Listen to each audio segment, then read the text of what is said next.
ನಮಸ್ಕಾರ ಐ ನ್ಯೂಸ್ಗೆ ಸ್ವಾಗತ. ನಾನು ಅರ್ಚನಾ.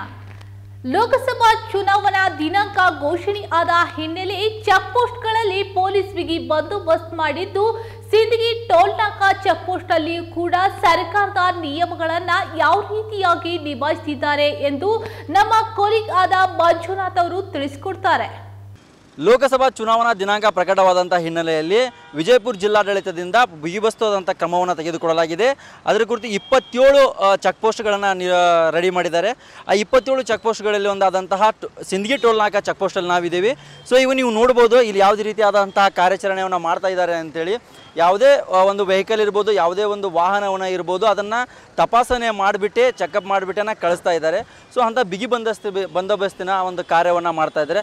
ಕಾರಣ ಏನದಂತಂದರೆ ಚುನಾವಣೆಯಲ್ಲಿ ಲೋಕಸಭಾ ಚುನಾವಣೆಯಲ್ಲಿ ಯಾವುದೇ ರೀತಿಯಾದಂತಹ ಅಕ್ರಮ ನಡಿಬಾರ್ದು, ಯಾವುದೇ ರೀತಿಯಾದಂತಹ ಅಕ್ರಮವನ್ನು ನಡಿಬಾರ್ದು, ಯಾವುದೇ ರೀತಿಯಂಥ ದುಡ್ಡು ಆಮೇಲೆ ಏನೋ ಬೇರೆ ವೇಯಿಂದ ಬಂದು ಹೋಗಬಾರ್ದು ಅನ್ನೋ ಒಂದು ಉದ್ದೇಶಕ್ಕೋಸ್ಕರ ಏನು ಮಾಡ್ತಾ ಇದ್ದಾರೆ, ಇಲ್ಲಿ ಪ್ರತಿಯೊಂದು ವಾಹನಗಳನ್ನು ಚೆಕ್ ಮಾಡ್ತಾ ಇದ್ದಾರೆ. ಜೊತೆಗೆ ಯಾವುದೂ ವಾಹನವನ್ನು ಹಾಗೆ ಬಿಡ್ತಾ ಇಲ್ಲ, ಅಷ್ಟೊಂದು ಅಚ್ಚುಕಟ್ಟಾಗಿ ಕಾರ್ಯವನ್ನು ನಿರ್ವಹಿಸ್ತಾ ಇದ್ದಾರೆ ಅಂತ ಹೇಳ್ಬೋದು.